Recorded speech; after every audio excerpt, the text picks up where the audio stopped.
Hello, my name is Katie Sando and welcome to the Marketing Forum podcast, where I have conversations with lots of different people about work, careers, leadership, life, and some of the technical points about marketing, communications, and of course, creative.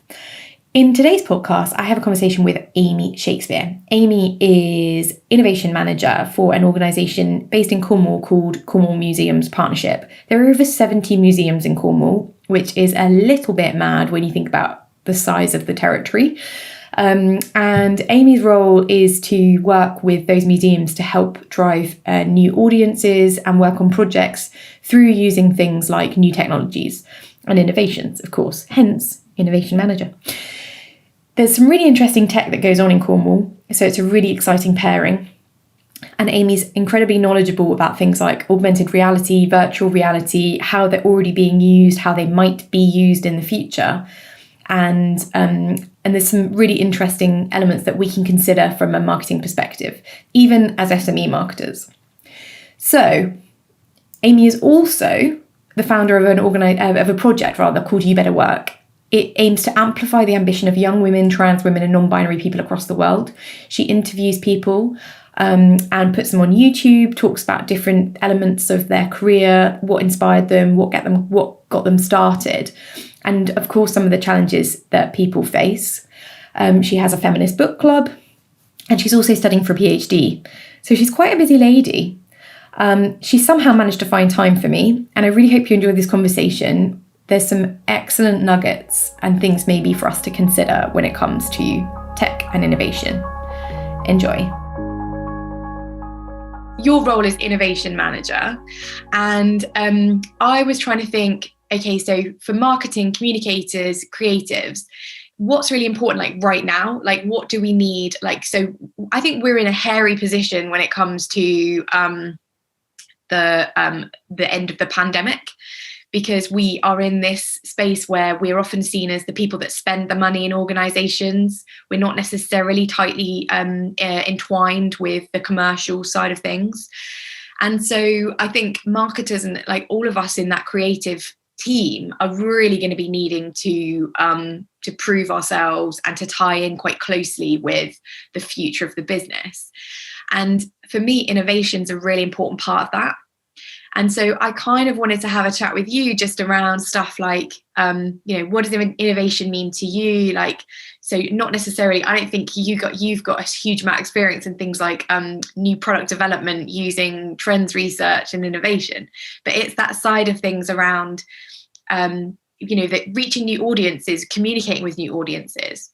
And so that was really for me where I'm really interested in hearing some of your experience.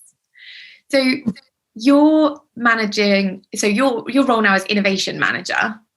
So tell me what that means within Cornwall Museums Partnership. So I manage kind of our research and development arm, for want of a better phrase. So I'm looking at new ways that museums can use mainly technology to either engage new audiences or to do things slightly differently, more efficiently, just making sure that we're looking ahead and thinking about the sustainability of these organisations. Cool. So I know that museums aren't necessarily, maybe I'm stereotyping here and you can tell me off, but maybe they haven't always been at the forefront of new technologies. So how is that something that's changing now? I think like for most sectors, it's been a really difficult year. And you might have seen in the news that a lot of kind of museums and heritage organisations have had a slew of redundancies. So I think that there's a real growing awareness within the sector that we have got to innovate and we have got to adapt to make sure that we are going to survive, really, to put it bluntly, beyond this pandemic and further. And I think like a lot of sectors, digital skills has come on loads within the pandemic because it's had to. But I think that, to future-proof, museums are looking to be more innovative, but within Cornwall, because there's a growing tech sector here, and there's a lot going on, especially with immersive tech. That's why sort of museums in Cornwall particularly are looking at this technology, because they can make collaborations with local tech businesses to make the most out of projects. So I think it's known within the sector that we need to do more of this, but I think in Cornwall we've got a real opportunity because of the fact that there's lots going on and lots of people that are willing to collaborate with museums. Talk to me about this immersive tech. So I, hands up, am not the techiest, which is, so I work quite a lot with tech clients at the moment. But when it comes to actual, like hardware, I am somebody who rejects it. But because of that, I'm super interested in, what will we be using and what will the new channels be that marketers, like, I don't know, holographs. Could I legitimately send somebody one of those soon? I mean, there's people that are doing them at the moment. They'd be very expensive. So if you've got a decent budget, you could too. But I think, augmented reality, which is where you have like a phone or a tablet and hold it up and it imposes something onto what you're looking at through the camera, that's, rapidly coming down in price and actually solves a lot of that kind of no touch issues with COVID and having to clean things like virtual reality headsets. And that's definitely something that we've seen, gaining popularity, and especially things like, I didn't even really think about it, but face filters on like Snapchat and Instagram, the people that make those have got amazing stats about what that can do for your marketing in terms of audience reach and new audiences. And actually, they've made the software that you need to create that open, so anyone can go on it and create their own face filter. You do have to sort of read a tutorial and kind of know what you're going to be doing. I wouldn't advise just kind of popping on there and trying out drawing something on your face, but that's sort of really interesting in terms of, I use them, but I didn't really think about the way that businesses can use them, and they are using them. And I think, there's lots of immersive technologies. You don't have to just do virtual reality, which at the moment is still very expensive, and not everyone has a headset at home. So you're not going to reach the audiences. You can look to other immersive technologies which are already in the home. And we're doing a lot with smart speakers, which are also classed as immersive technology. So being able to reach audiences at home or through their smart devices, because they've got the same sort of Google Assistants and things on them, is really interesting. It's the face. It's funny, like when you think about it, like I'm same as you. I haven't thought about the filters as a channel, but actually there's been plenty of bigger brands and things like films as well, where they've launched a filter along with their. God, we miss out sometimes, I think, don't we? Just in terms of like, you don't think about the availability of some of this stuff. Yeah. And it's rapidly evolving as well. Like that technology was only made open probably late last year, I think, maybe slightly earlier. So, it is about, as much as you can, trying to stay up to date with things, which when there's so much to keep up to date with, it's quite difficult. And that's, I think, the challenge. There's kind of keeping an eye on what's going to be coming. So you talk about headsets, and I think we all think about headsets with as being, one of the main immersive technologies. And yet, at the moment, like how many of us really have them at home? So that's the sort of thing that's going to be coming in the future, but it seems a little way off at the moment. But you don't think about some of the stuff that's actually coming through like now. So, yeah. It's too much. We're in the it's too much going on. I always liken it to like mobile phones, like when mobile phones were first, when you had like your Nokia and it was tiny and it had Snake on it. And then the next one you had like your Motorola Razr and it was a flip phone and it was really cool. You could get it in different colours. And now like every time I get a phone, I'm quite bored because it doesn't look any different. It's kind of like that with headsets, and the same with like the prices coming down. So it is worth like keeping an eye on it, because the prices are starting to come down, and as they do that, obviously they'll become more mainstream. But yeah, there's lots of ways that you can reach people already through devices that they already have. Can you talk to me a bit more about some of the other immersive stuff that's happening like locally for us in Cornwall? Because so I think about things like tours. You can get like the video tours. Would we describe those as immersive technology?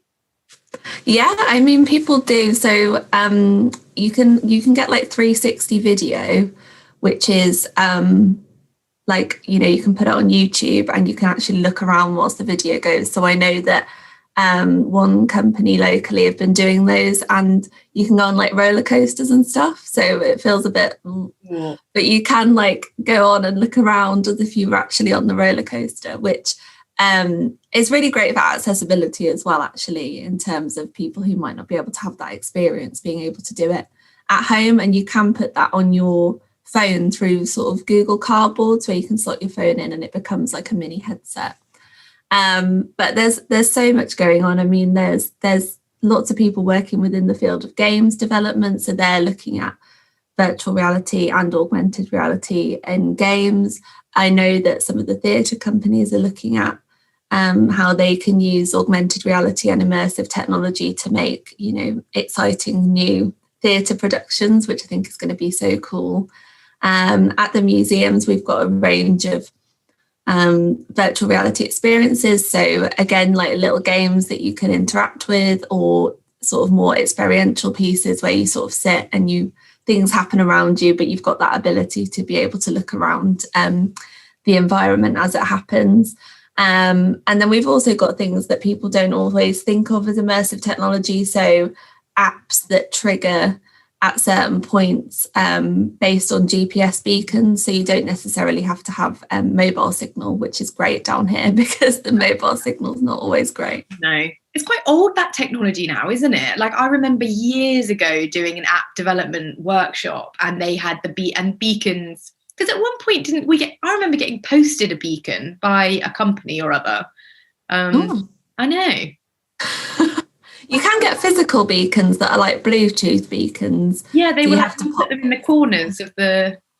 Yeah, so it's been around for ages, but I think whereas like QR codes, we don't necessarily advise people to use because they didn't really take off, although now people are using them because of COVID. So it's how it comes round. Oh no, I said the wrong thing. No, not at all. I just think, like you say, it's funny because every QR codes didn't really become much of a thing, and then now, but even now, I think people still don't really want to use them. So even in like restaurants, it's like, do you want to swipe? We can bring you a paper menu, or somebody can just come and read it to you, and it's like, I don't want to scan a QR code actually. My phone doesn't have, because I've got an Android phone, it doesn't have the automatic thing that iPhones have. So I don't know. I can't get it to just work. I have to download a specific thing. I got an Android and it just uses the camera. Oh, maybe mine's old. Maybe mine's I work in innovation, but I have an old phone. I don't know.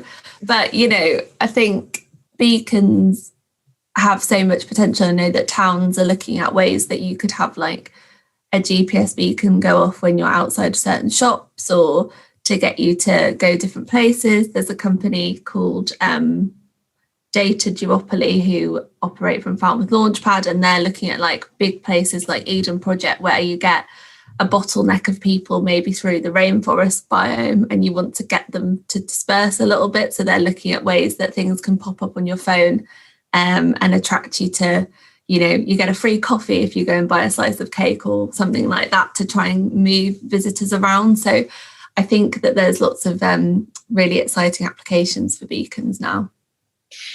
Definitely some of the older apps as well, like the walking app that uses beacons, doesn't it? To like, and some of those I've seen even this just summer past, tourists on Instagram have said that they've been using them. like using those kinds of apps, and people still love them.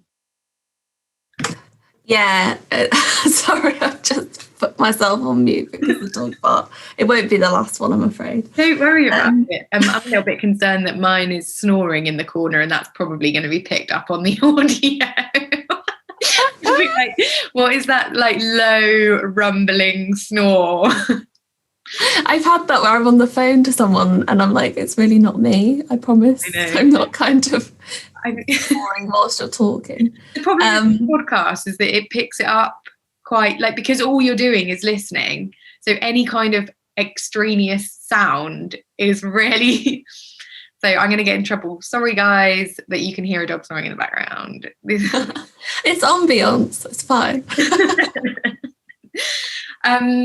So I'm still really interested in some of the applications in a practical way. Have you seen anybody do anything through, because like you say, I think COVID has accelerated a number of things, and for some people that's digital transformation from a point of view of we were still doing our paperwork manually and let's digitize that. And then for some people, I think that it's been looking for some of these more immersive technologies and those innovative technologies. Is there anyone that you've seen where you've been like, wow, that is super cool? That's a good question. There's lots that you see and you're not sure about. I'm trying to think of something. I'm super happy if you share a not sure about one as well. I'm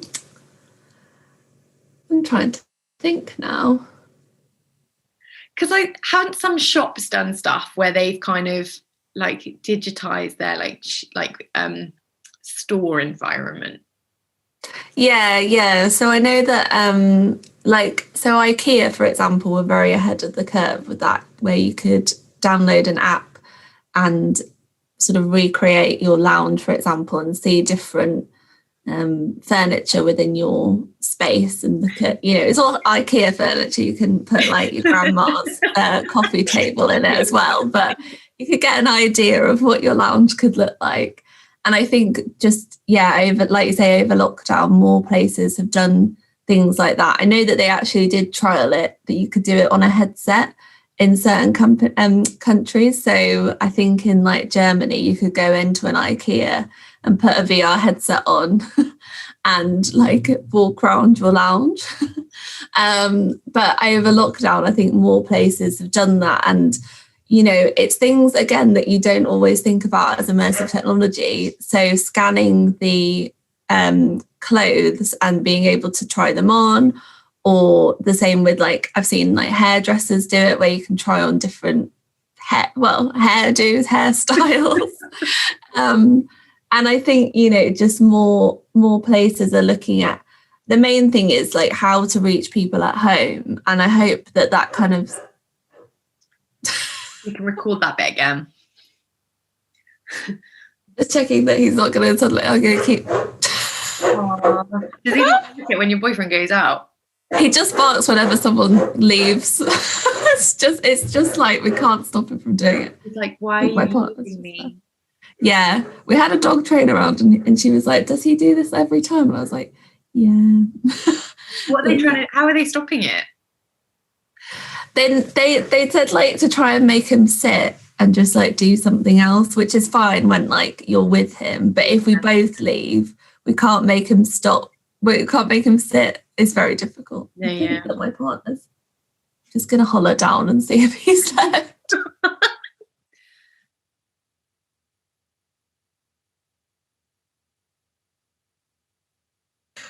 I think he's left, so it should be all right. Either that or he's ignoring you. Yeah. He's like, she said she's in a podcast. I can't talk to her. I think I was going to just say, like, the main thing has been reaching people at home. So how do you like encourage someone to buy something when, a lot of people like online shopping, but they also like going into the store and trying clothes on, and even during lockdown you've not been able to try things on even when you have been able to go to the shop. So I think a lot of things have been focused on people being able to almost like visualize those objects, whatever they may be, in their life somehow. And I think that's been really, really interesting.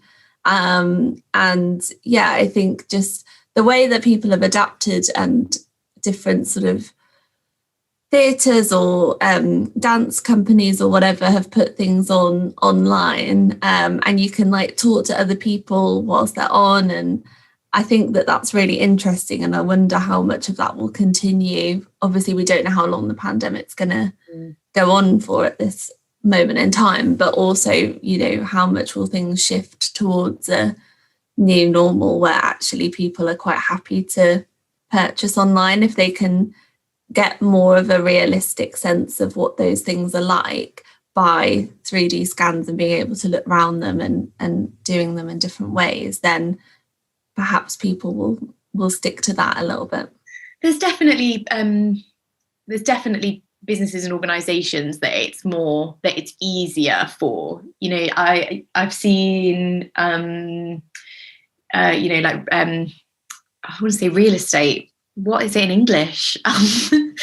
With sellers.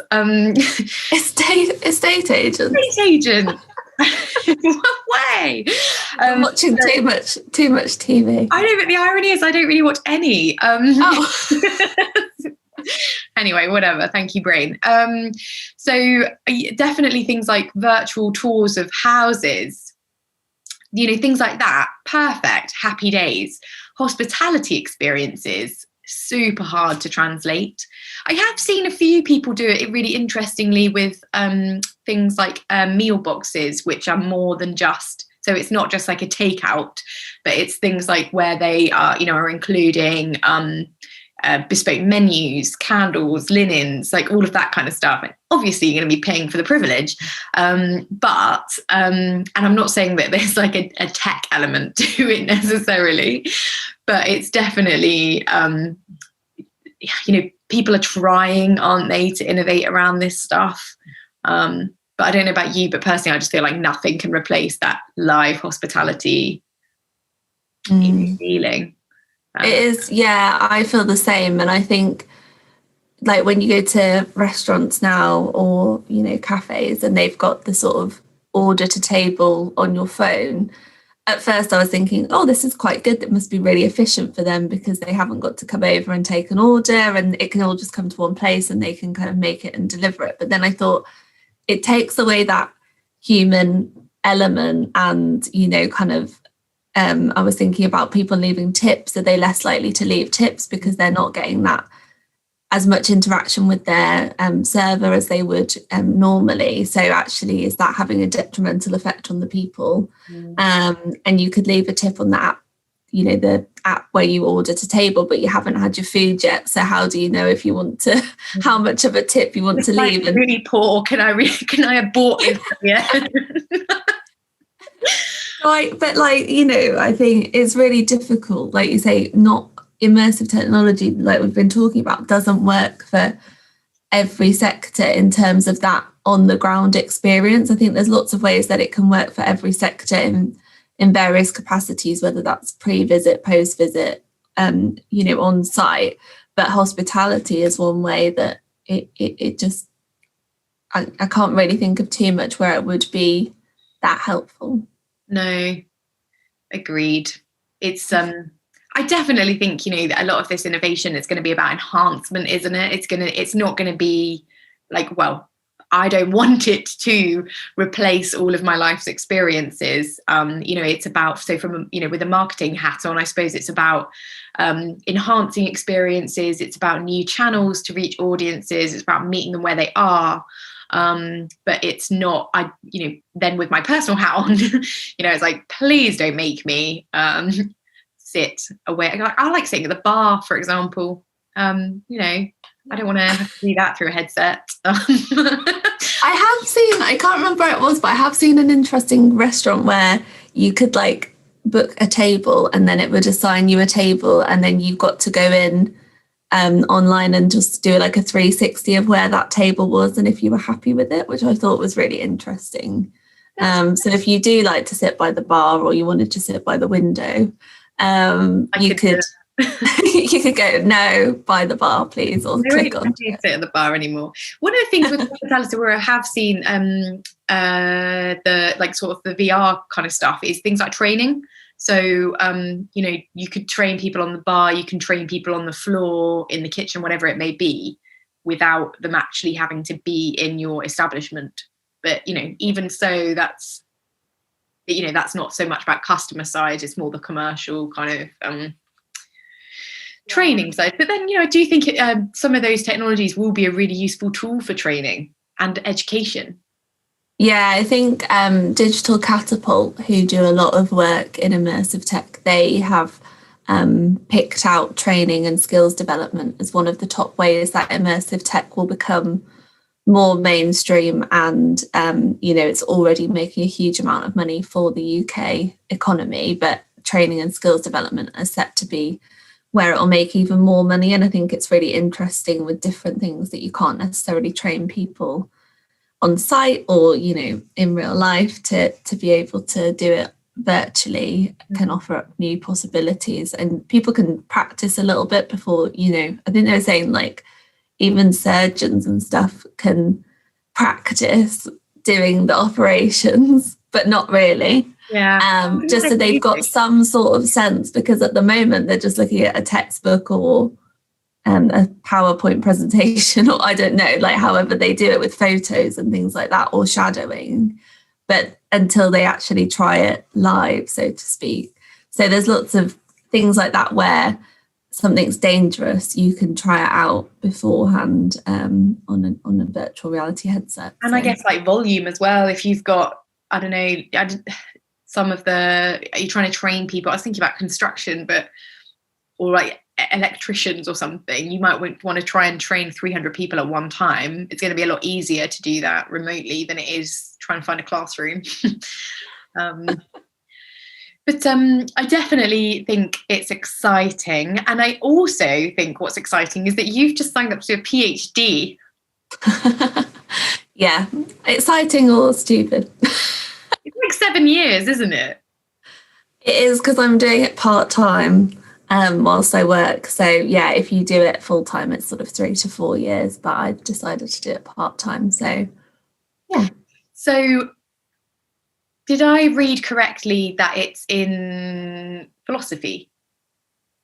It's in it's in museum sort of studies world, and it's about the repatriation of objects, so where we kind of send objects back because they've been stolen or looted or were taken during sort of colonial times. But interestingly, I am doing a little bit about immersive tech, because sometimes we scan the objects, so we keep like a 3D scan so that people can look at them or put it in an immersive world when the objects are sent back. So my work's still sort of feeding into my PhD. That's cool. It's a really interesting space, that, isn't it? I think it's super topical right now as well, like that kind of heritage piece around objects and stuff. Is it something that you've known you wanted to do for ages? Yeah, I mean, I haven't known I wanted to do a PhD for ages, because that's quite, I mean, apart from being called Dr. Shakespeare, which I think sounds cool, I'm very excited about. And I didn't like blood, so I couldn't be a doctor. So that was kind of the next best thing. But yeah, when I finished my undergraduate degree, I would have been like, I don't want to write another essay. I can't think of anything worse. But that topic, I think it's kind of similar to why I like doing innovation within the museum sector. I like doing things that's going to push us into being more relevant and being more useful to communities. And yeah, something that is a little bit, it is still quite controversial, repatriation, and, the same, it's not controversial, but it's still contested whether people want to use digital technology within museum spaces, and trying to sort of bridge that gap of digital skills and showing people what's aware. So it kind of ties into what I enjoy doing in general. And I just love museums and heritage. Yeah. Do you think that that's a really big part? You talk about whether people want to use some of this tech in museums, but also generally in the world. that kind of human behavioural change element, how much of this stuff with innovation do you think is going to be educating and kind of creating a sense of demand in people? I think a lot, really. I think there's, and it's used within marketing as well, so you probably are aware of it, that kind of, there's a book called Crossing the Chasm, where like you've got your early adopters and then this gap, and then, you know, before it becomes more mainstream and more people take it on. And I think that's really where immersive tech is kind of, and I've gone to other talks where they've talked about it being like, we're on that chasm point, and if people don't start to adopt it, then it won't become mainstream. And that was before COVID. So actually COVID arguably has in some ways jumped that, because people have realized the need for digital. But in some ways, like where you were having people who were starting to go to VR cinemas and using things on site, it's limited that because of the fact that they can't go. But I think, you know, education is key, and being able to demonstrate to people how the technology is useful. And I think a lot of things, like we haven't talked about artificial intelligence, which also kind of comes under that umbrella of immersive tech. It scares people, and there are problems with it at the moment. You know, the way that it's been programmed is inherently quite biased, and there's lots of data kind of showing that. But as it becomes better, and as those kind of, for want of a better phrase, kinks are ironed out, like I think people will start to be less afraid of it. And I went to something the other day about facial recognition, and they were saying that, you know, the same way that people were very wary about online banking, now people unlock their phones with their face, and they don't, you know, you don't really think about it, or I don't, to be honest. It's just a convenient way when you've got something in your hands, you just want to look at your phone quickly. So, you know, I think it's like everything, it's going through that phase of getting people to be comfortable with it, because something like VR as well, people are very scared that they're going to feel nauseous or unwell, but that was because a lot of what, you know, when you use your phone in a Google Cardboard, it gets very techy, but like the rates that you see it are very different to how you see it in the new headsets, which have worked very hard to take away all of that nauseous feeling. But people have got, the first time they use one, I didn't feel very well in their head, so they're very nervous about using it. So it's exciting because it's in that phase, but it is, you know, about talking to people, and the best way for people to become less afraid of it is for them to become familiar with it and to try it out, and to provide opportunities for people to find out more. It's interesting. It's like you say, like, so on the one hand, COVID's been great for making people, you know, you're forced to suddenly be more digital, and also you're engaging with companies that are probably delivering you stuff more digitally. But equally, the only way that you'd really be trying VR, for example, at the moment would be in somebody else's venue. So stuff like that is, and there's still, I think, a huge swathe of people who just have never used any of that stuff. And I definitely think there's a really interesting element around that, like you say, the early adopters, and then but you don't, what I suppose I don't necessarily think about is sometimes the fact that technology just doesn't happen because, or anything, it's not just technology. But I was reading, I think Ogilvy put out a post on Instagram the other day that was saying that the first cereals that were cold were rejected because at the time people just wanted like hot cereal breakfasts, and it was just too new. Like people were just like, no.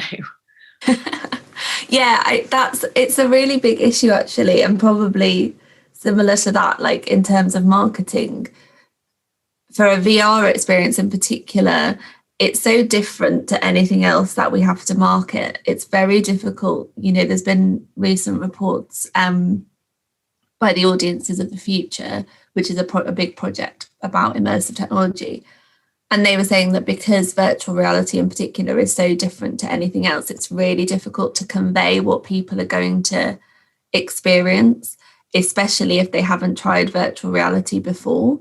So there's a big challenge in terms of marketing about how we market something that's so new and encourage people to use it, when actually the current channels that we've got make it very difficult to convey what that experience is going to be like, and moving away from people just coming to try it because it's a VR headset and they've never tried it before, because eventually that will wear off, and actually being able to talk about what they will experience within VR or even AR. I mean, you can take screen grabs and demonstrate it that way, but to encourage someone to download an app, for example, that might have augmented reality on is quite a challenge at the moment, and it's not something that anyone's solved. So if anyone listening knows how to do that, that would be very helpful. But I guess, like you say, you can't, there's got to be a point where the novelty wears off, and therefore it has to be with purpose. So people are either going to experience something that's really superior, or they're actually gaining something or learning something they couldn't otherwise.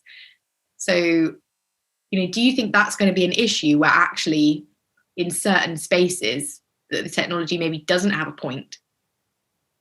Yeah, I think that, especially as the price comes down, sometimes it can become a bit of a gimmick. And we do a lot of sort of user testing and user consultation. And that's what some people have fed back to us, is that they'd be nervous that it would just be being used to get them into a place, or, that it would be for families. It wouldn't really be for like 20 somethings, which is really interesting as well, because I think a lot of people think, oh, I'll use immersive tech because it'll engage sometimes these harder to engage audiences, like sort of 18 to 35 type age. And actually, they've got some of the highest expectations because they might have used VR before because they've been to something, or their friends got a headset or something like that. So meeting those expectations is going to be very, very difficult. And that's where you need to focus on, like you say, what the experience actually is, rather than the fact that it's on a VR headset. And actually, the sort of older people that you might think are like, I don't want to use technology, they're wowed by it and they're really excited to use something new, and they do have that novelty factor. But in order for it to have longevity, we need to think beyond, like you say, that novelty of I've never used a VR headset, because eventually most people will have, and that you still want them to come. So I think we always talk about thinking about what you want to do rather than starting with VR, because it might be actually that a 3D tour or a 360 video would be far more suited to your purposes, and people could access it on their computers or on their phones, rather than creating a VR experience that they've got to come to a space to try and use a headset, just because at the moment that seems like a new and interesting thing to do. Yeah. I mean, it's getting stuck on the channel before you've considered the content and the audience, isn't it? And I don't think personally with the VR side as well, it's like, do I necessarily want to feel like, not vulnerable, but I guess, when you're like standing like a melon in the corner with like it's like, it's making sure that that experience is enhanced in a way where I saw, and on the one hand, I think it's great that some of these businesses are starting to use some of this technology, but, my question remains, unless it's bringing something to the table, are you just doing it for the sake of it? But I think it was Verve Clicquot were at like a festival, and they had like a bike with a VR headset. It was obviously a stationary bike. It wasn't like, wow, you're gonna hit someone for sure. But and obviously I didn't try it. But it's that sense of businesses like that are trying to engage those, build those stories and build that relationship, like between, you're here at a festival, but we can still give you this sense of whatever, maybe it's, I don't know what was on it. So they're on a bike. I imagine it was some kind of tour of a French town or something. But like, is it delivering? Or, is there better ways of doing that stuff? And and I think that's where people with a marketing background, like, just because I've got that in my head because of speaking to you, I think that's where they come in handy, because that's what you do day in, day out, thinking about the right channel for the content and thinking about the audiences, and not necessarily just jumping to a Facebook ad because someone heard it was a good idea, you know. And it's the same principle with immersive technology. And I think that each business has to find, like you're saying about estate agents, that's been, you know, I mean, down here at least, the property market has boomed during lockdown, but they've also been able to do, like you said, virtual tours of houses, and that's what immersive tech can do for them. So it's each business finding out what part of immersive tech works for their company.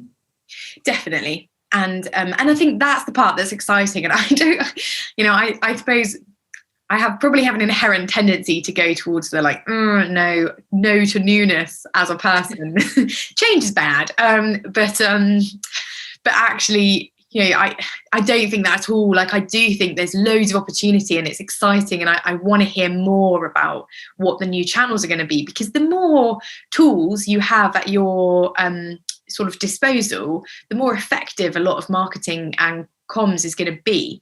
And, you know, so you have to move with the times. But yeah, it's like we're saying, it's just that, it's that pinning that down and just making sure that it's purposeful. Talk to me about AI then. Oh gosh. Is AI you speak of? Well, it's a very big topic. I'll start by saying that. I think AI has been in the news quite a lot recently, for bad and good reasons. I think AI is often associated with that kind of robots taking over the world and becoming super intelligent. But, you know, artificial intelligence is used kind of everywhere that you're engaging with things online now. So that sort of one of the examples that's come up recently is like when you post a picture on Twitter, you know, you might take a photo and it might still be landscape, but it manages to pick the bit with your face and put it into the right place. Square, that's the word. Yeah. Because it's been trained to know what a face looks like. Now, there are issues with that it's very much towards like white men, and that's how it's been trained. But that's where your kind of human biases come into it. And that's what a lot of people are looking at to kind of train that out of it or sort of start again. But it's things like, facial recognition in that sense, or like on Facebook where it knows that that's your face, you know, like when you go to tag people now and it already knows that that's dots. Amy Shakespeare. Yeah. But it's also, like in your smart speakers, so they'll remember what you've asked them before and they'll be able to tailor the content to you. So it's a lot about just machine learning, and I'm not doing it justice at all because it's so complicated and techy and whizzy that, you know, my small brain can't cope with it. But it's about everything that you do being able to be tailored to you and being able to learn from what you're putting into it. So you know, if you started asking about hotels in Cornwall and you were trying to find a specific one, it would learn from that, and then the next person that engaged with Alexa, for example, would be able to benefit from the fact that you've already talked to it, or a few people have already talked to it about hotels in Cornwall. So it's just about machine learning and getting smart, and that it is kind of what it says on the tin, like artificial intelligence, just becoming smarter the more that you engage with it. It's definitely good in the sense that I totally agree there is controversy around a lot of this stuff, but equally I think the original principle is sound in the sense that it's going to improve user experience because it's going to build its knowledge base of what a user wants to experience. It's funny because you talk about the I think I don't know if I saw on your Twitter or something that you'd read Invisible Women. Oh yeah, great book. I know, but talking about the fact that AI has been built with bias. When you read that book, it's in no way surprising in any way, shape or form that AI has been built with bias, because everything in the freaking world has been built with bias. And I don't know about you, but when I read that book, I was sort of saying to the men in my life, did you know that I'm more likely to die in a car accident because of the fact that my seatbelt wasn't made for me, it was made for you? And what I find amazing is the fact that men are just oblivious, like, to the fact they don't know that drugs might not work on me because I'm a small white female. And it's just mind blowing, isn't it? Yeah, I always use the heating one because my partner never gets particularly cold, and now we're getting into autumn winter. I have the heating on because I'm cold, and I'm like, yes, because you operate, that workplace thing of they tested it on men and they could operate at 18 degrees or something, and women had to have it a degree or two hotter, or it might have even been lower than that. It's just fascinating. But I think that's why, going back to kind of education, we need to be supporting like girls and young women into careers in technology and opening up kind of immersive tech doors for them, and then being aware that they could have a career in that, because most of the time it's because there weren't any women around the table to go, actually, this doesn't work for a woman, that bias has been allowed to perpetuate and continue to exist for so long. So I think that's something that I'm really passionate about, and I know that tech girls in Cornwall do a lot of great work around that for sort of, I think it's 6 to 12-year-olds, but it goes so much broader than that, in terms of just being aware that if we're in those conversations, it's like with the VR headsets, they're not made for small women's faces. I was about to give that as an example. It's like, I feel like as a female, you just get used to the fact that nothing really fits properly ever. Yeah. Because I kept putting them on and being like, I can't get my nose, like, I don't think I have a particularly small nose by any stretch of the imagination, but I couldn't get the nose bit small enough. And then I read that, they're not made for women's faces, and actually it causes a lot of issues. But it's, it's not just even the women versus men debate. It's also like, people who wear turbans or headdresses, they can't get their headsets on in public spaces, because they couldn't take that off, and that's not been taken into consideration. Or it's very much a white middle class male that it's all been based on. And it's kind of depressing when you start looking into how much is not tailored for other people. But like you say, that's why it's so important that this kind of the innovation and the technology is something that becomes, the more there are voices from the middle class white male, middle-aged as well, no doubt. The more then you are bringing people around the table who can actually say, like, hang on, like, unless you are literally the only people using this, should we not make it slightly more? I had the issue with binoculars the other day that I couldn't get them. It was like, can you see that deer? I was like, no, I can only see like the middle bit of the binoculars. And this isn't about me not being able to use binoculars. That's a very old school rural reference. I was super urban and ahead of technology, and there I was with a really old, like practically vintage binoculars. Anyway, we'll come back to that. I think the some of that stuff is so interesting, and I wonder then, is that some of what's led you to start up your new project, You Better Work? Yeah, that was definitely, I mean, the thing is, I work in museums and heritage. I did not get into museums and heritage for the money, because it's not there. But, there are these amazing, well-paid jobs within different sectors like engineering and innovation and technology. And I just thought, when it's not always put in front of us when we're young, like when we're at school, I didn't have like engineering ever put to me as a topic, and I probably would have been like, oh my god, that sounds so boring if they did, because I wasn't aware of what it actually was.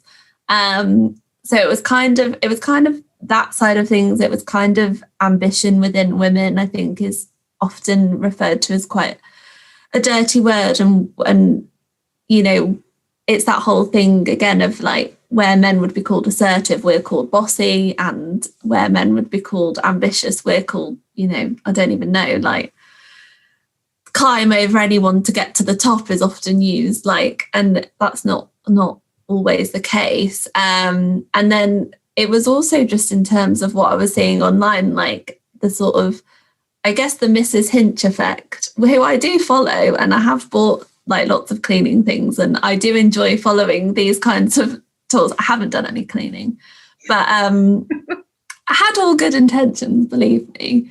I enjoy following all that, and I watch lots of YouTube channels about like shopping and fashion, but I realized that like a lot of the content that was out there was very much in that vein of what you would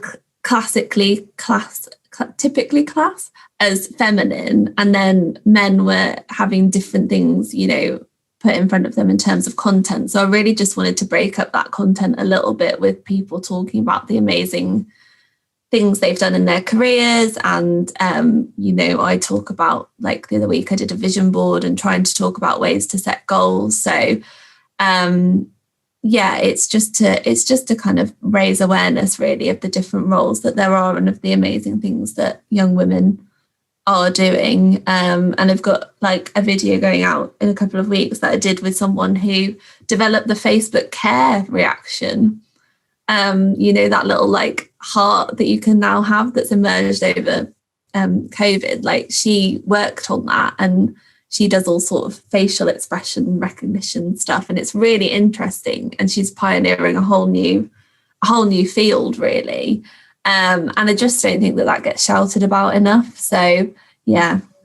It is weird, isn't it, when, you know, YouTube's a great example with content where when you see some of the stuff that men are served, and you see some of the like male influencers, but then you know, in a way, like I feel sorry for blokes in the same way as we're kind of inundated with certain visuals about what women should look like, what they should do, blah blah blah blah blah. Men are it's exactly the same for them. You know, it's very pigeonholed what they get delivered, and it's like, well, what happens if I'm not into cars and guns? And but totally agree that there's some amazing stuff going on, and it is. And I think for me, what I feel really strongly about the fact that we're not one-dimensional. Like you say, you can be into your makeup and your clothes, and you can be like a little blonde and still be uber smart. And it's just sometimes those barriers can get a bit exhausting in the world, can't they? And I'm sure we've all got horror stories around stuff that's happened and what you've been perceived as, and etc., like what people maybe have said to us. But it looks like a super great project though, and some of the speakers just look fantastic. Oh, thank you. Yeah, a lot of people have come on who said that it's like a challenge to themselves to talk more about what they do, and you know, they wouldn't normally necessarily feel comfortable, but I think this year especially has put a lot of things in perspective for people, and they want to, what's the phrase, like send the lift back down, and help other people. So that's been really great. I think in the main that women are quite good at that. There's a few who probably are not, and I never really understood those people who didn't, like, you know, who wouldn't put a hand back down. But in, you know, in the main, I think people are supportive, and I totally agree that there is a sense of nervousness for women to talk maybe about like what are their ambitions and what they've been doing and stuff, and so, you know, it's great that you can give them a platform for that, and also for me, so in a way that, you know, there's innovation in all of that stuff as well. So, it might not be like at the moment, you might not be using tech in the sense of innovation, like in your day job, but it's that sense of, innovation for me isn't just about tech. It is also about kind of that thought of creating new spaces, new platforms. So was that something that came into your head when you were doing that? I guess in a sort of subconscious way, because you're looking at what platforms are going to reach people again, and new ways to do that. And I think, I could have started a blog and written about these things, but I thought that YouTube would be a more accessible and innovative way of doing it, particularly because I've got to do it remotely at the moment anyway. And, something that I talk about a lot with innovation is not being afraid to fail. And I think because I've worked within innovation now and things have gone wrong, I thought, well, 5 years ago, I might have been like, oh my God, what if I put it out and no one watches? This is going to be awful. And now I'm just kind of like, well, I'll put it out, and if no one watches, no one watches, and I'll have learned something from it, and I can think about other ways of doing it. And I definitely wouldn't have had that confidence before sort of working within innovation. I think failure is it's a topic on its own, but this sense of, it's definitely a weight that I think everyone carries, this idea of, and I also think that, people need to realise that just because you're doing stuff doesn't mean that you don't think it won't fail. It's almost that you're doing it despite the fact that you think it might fail. You're forcing yourself to say, like, okay, I'm just going to do this. Like you say, this might fail, but option 1, I don't do it. Option 2, I do it and it doesn't fail. Option 3, I do it and it does fail, but I might have learned something, or, it might lead other places. But I definitely think, and I don't know if that's something that we women feel differently to men, maybe, especially younger women. Are we put into positions when we're younger where you're not supposed to fail? I think so. I think that's what people have said on the channel so far, is that they're very afraid of failing or being seen to fail at something, especially early on in their career, just because they think that it'll be held against them or it'll look bad. But I think it is, like you say, about how you can demonstrate what you learn from that failure, and also thinking about how you measure success in terms of, I know that YouTube channel is never going to get thousands of views, and that's not what its aim is. It's for a couple of people to watch a video and be like, actually, I haven't thought about a career in psychology, for example, and now I'm going to look into it. And I knew that was my measure of success. And so I think it's reframing how you think about what success is. And probably, with marketing, you put different things out and see what works, and then you learn from that. Oh, actually, this didn't work so well, so we won't do it that way next time. I think it's the same, and a lot of people don't realize how much innovation they do within their own work. For sure. And it's we don't label things necessarily in the right way for ourselves, do we? But well, I will let you crack on with your day and your work and your PhD and your projects and all the other little ways that you're innovating at the moment. But thank you so much for being on the Marketing Forum podcast. It's been so great to speak to you and steal your knowledge around, this, what I find very exciting but mildly baffling, innovative tech scene. Oh, I don't think you're alone there, but thank you so much for having me on. It's been really great. So I hope you enjoyed that conversation with Amy, and I hope you, like me, had some interesting takeaways to think about how we're going to be using innovation in tech more and more as marketing channels now and also in the future. We've got more podcasts coming soon, and in the meantime, you can watch back old webinars and lunchtime lessons on YouTube. You can keep up to date with us on social media, and if you subscribe to our newsletter, you also will get what I like to call practical distractions from what is currently a somewhat imploding world. So catch you soon. Take care in the meantime.